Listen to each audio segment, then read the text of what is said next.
Hello दोस्तों, estate CTET पाठशाला में आप सभी का फिर से स्वागत है भाई। आज जो हम टॉपिक करेंगे हमारा आदिकाल, उसमें हमने कल जो हमारे 4 भाग हैं वो उसमें से हम 2 भाग आज करेंगे, 2 भाग हम कल करेंगे। कल हमने आपको बताया था कि आदिकाल का जो नामकरण है किस किस विद्वान ने क्या क्या उसका नाम दिया है। और मैं आपको एक और गुड न्यूज़ दे दूं कि हमारा जो PS टेट का रिजल्ट था, पंजाब टेट था जो हमारा, वो उसका रिजल्ट जो है आज आ गया है। जिन जिन बच्चों का जो एग्ज़ाम क्लियर हुआ है, तो मेरी तरफ से उन सभी को बधाई और मैं उनके भविष्य की शुभकामना देता हूँ। और जिन बच्चों का नहीं हुआ है वो हिम्मत ना हारे।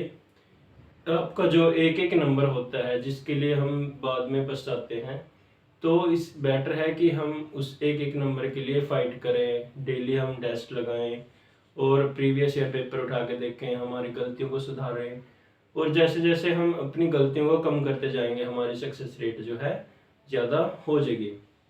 तो हिम्मत मत हारें भाई। जुलाई में आपका जो है सीटेट बोल रहे हैं और आपका एस्टेट भी जो है जुलाई में ही होगा। जो बोल रहे हैं उनकी जो अ, हमारे पवन जी हैं, जो जिनकी स्टेटमेंट आई थी कि वो 11 और 12 जुलाई को आपका एग्जैक्ट एस्टेट का जो एग्ज़ाम लेंगे।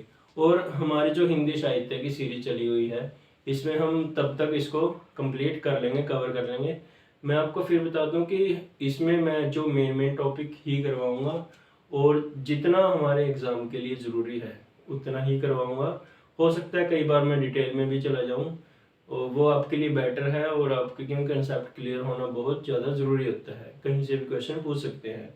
तो भाई हम आज हमारी जो क्लास होगी वह आदिकाल की होगी। आदिकाल में हम आज जो हमारे रामचंद्र शुक्ल जी हैं, उन्होंने आदिकाल को 4 भागों में बांटा है। जिसमें हमारा सामान्य परिचय होता है, प्रकरणों में बांटा है 4 में। पहला है सामान्य परिचय, दूसरा है हमारा अपभ्रंश काव्य, तीसरा है हमारा देश भाषा और चौथा है हमारा फुटकल रचनाएं। पहले में हम जो हमारा जो सामान्य परिचय है, सामान्य परिचय में क्या क्या बताते हैं कि जो हमारी प्राकृत भाषा थी, उससे फिर हमारा हिंदी की जो हिंदी साहित्य है वहां तक का सफर कैसा था।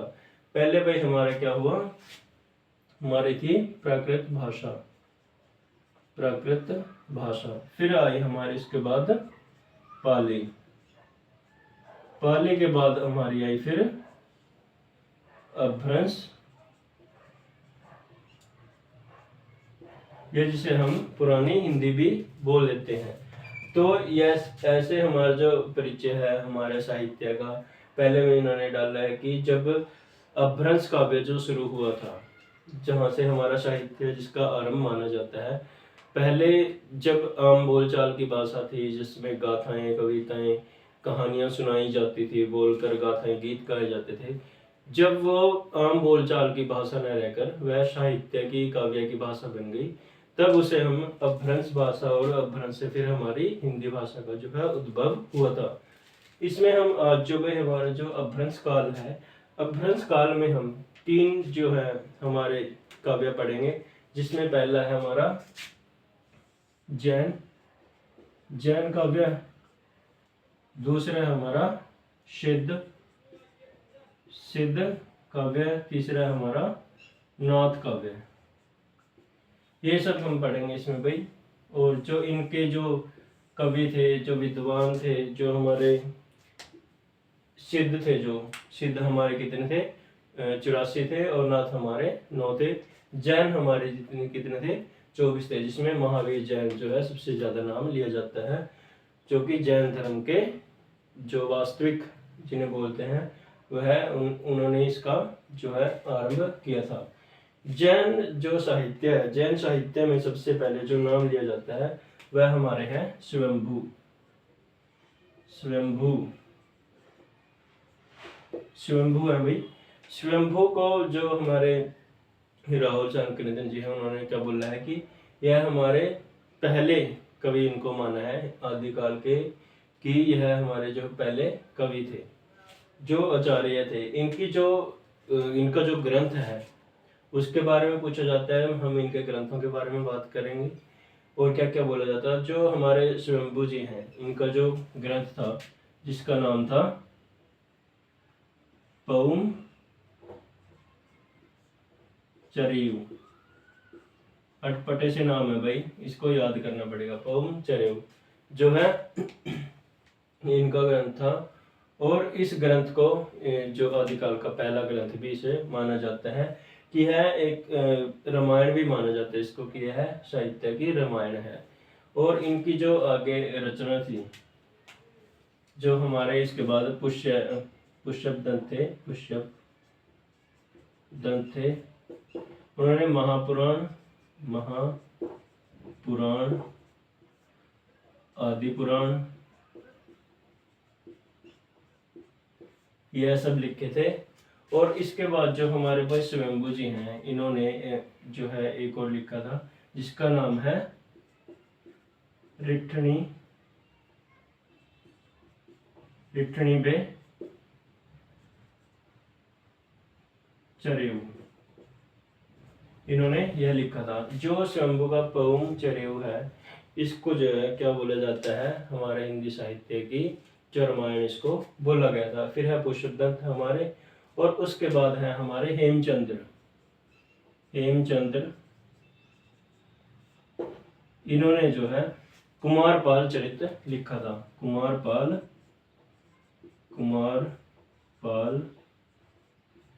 चरित इन्होंने लिखा था। ये हमारे भाई सभी के सभी जैन जो है कवि हैं, इनके बारे में जो हम बात कर रहे हैं।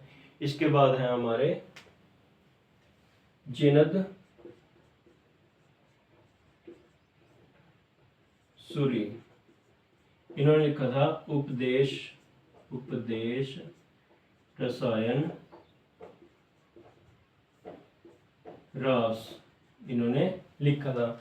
यहीं से आपसे क्वेश्चन पूछे जाएंगे भाई बार बार, एसटेट में भी, आपके यूजीसी नेट में भी यहीं से बार बार प्रश्न जो है पूछे जाते हैं कि स्वयंभू हैं, उन्होंने कौन सी जो है ग्रंथ लिखा, उसका नाम क्या है। आपको इनमें से 4 दे देंगे कि इनके मिलान करें, और जो जैन से अलग है उनके बारे में पूछ लेंगे कि, और जो यह समय था भाई अपभ्रंश काल का जो समय था, इसमें कैसे कैसे ग्रंथ जो है लिखे जाते थे। इसमें जो ग्रंथ होते थे वह सभी उपदेशात्मक थे, क्योंकि उनको अपने धर्म को बचाना था। उसमें आप जैन लगा लो, आप उसमें सिद्ध लगा लो, उसमें आप नाथ जो है लगा लो। उनका क्या काम था कि अपने धर्म को ज़्यादा से ज़्यादा प्रचार करना और ज़्यादा से ज़्यादा उसको जो है लोगों तक पहुंचाना था। और जो यह उपदेश देते थे यही, और इनको हमारे हिंदी साहित्य में जोड़ने का एक मुख्य कारण है कि हमारी जो अपभ्रंश है, जो हमारी हिंदी साहित्य की शुरुआत है, हिंदी भाषा का कैसे उद्भव हुआ, कैसे उसका जो है विकास काल है, उसके बारे में बताने के लिए इन सब जो है अपभ्रंश काल की जो काव्य है जैन, सिद्ध और नाथ, इनके बारे में हमें पढ़ना बहुत जरूरी है, पता होना बहुत जरूरी है। इसके बाद है हमारे सोमप्रभ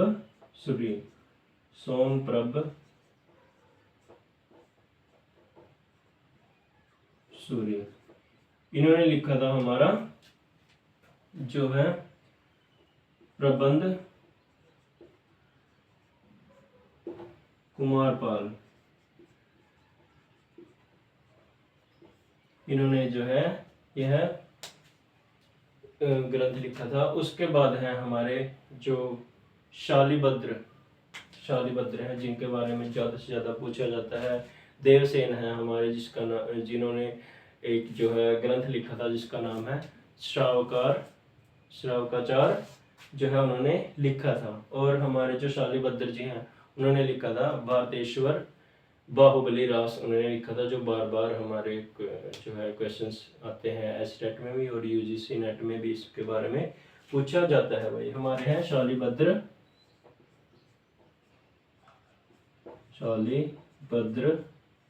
सूरी, इन्होंने क्या लिखा था भाई, भारतेश्वर बाहुबली रास, भारतेश्वर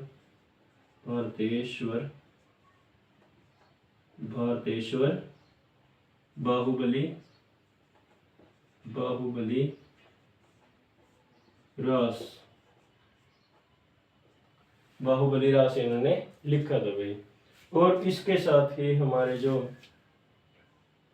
हेमचंद्र जी हैं, कुमार बाल चरित्र हो गया,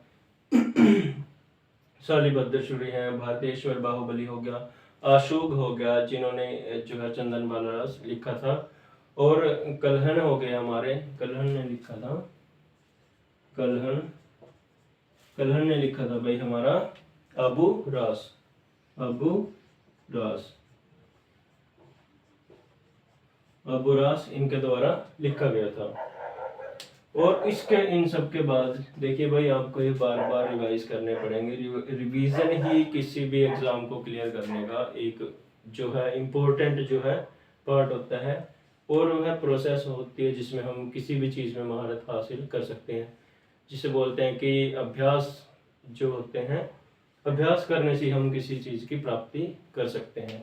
उसके बाद जो हमारा भाई इसमें यह हमारा कंप्लीट हो गया है, और इसके बाद जो हम करेंगे हमारा सिद्ध। सिद्ध में भाई हमारे जो है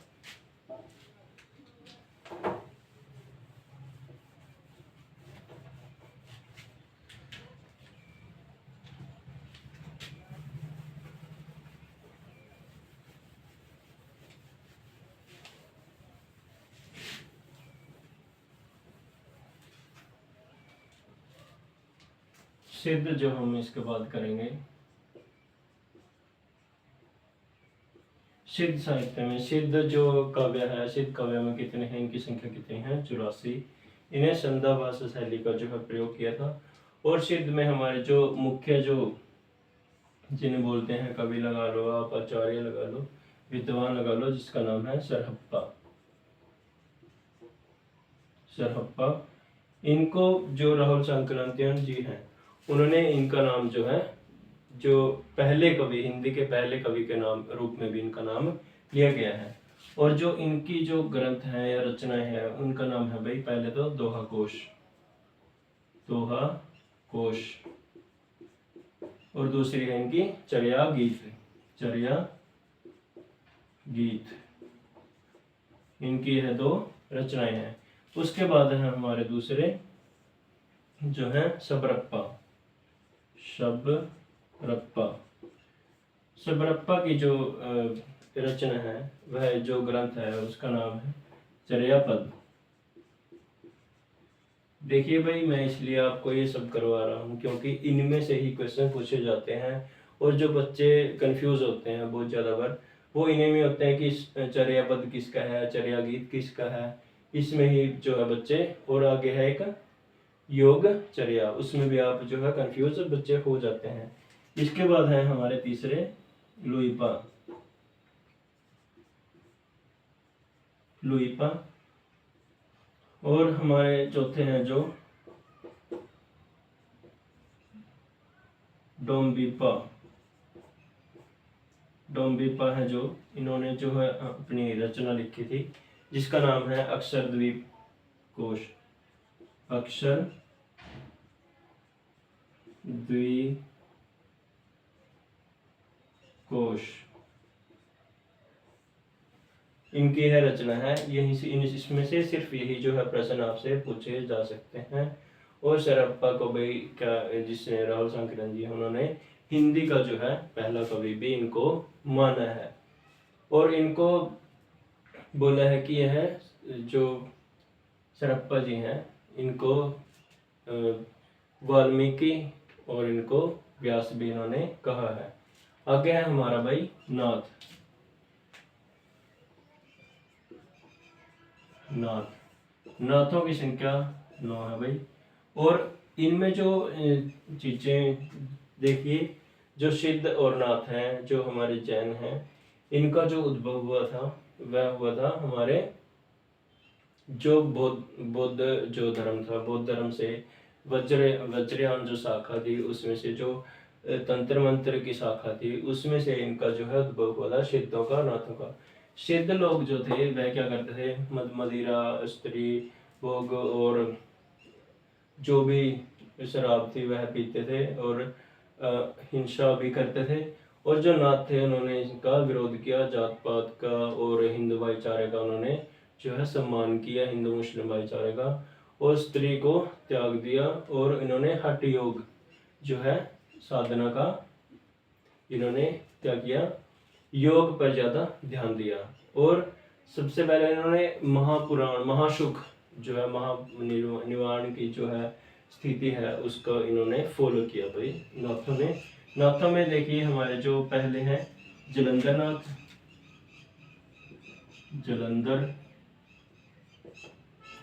जलंधर नाथ, उसके बाद है हमारे मत्स्येंद्रनाथ,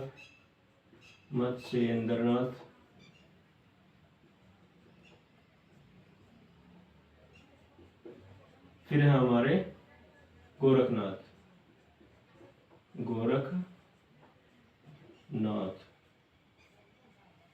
इन्होंने भाई जो गोरखनाथ हैं, इन्होंने ही नाथ संप्रदाय की जो है शुरुआत की थी।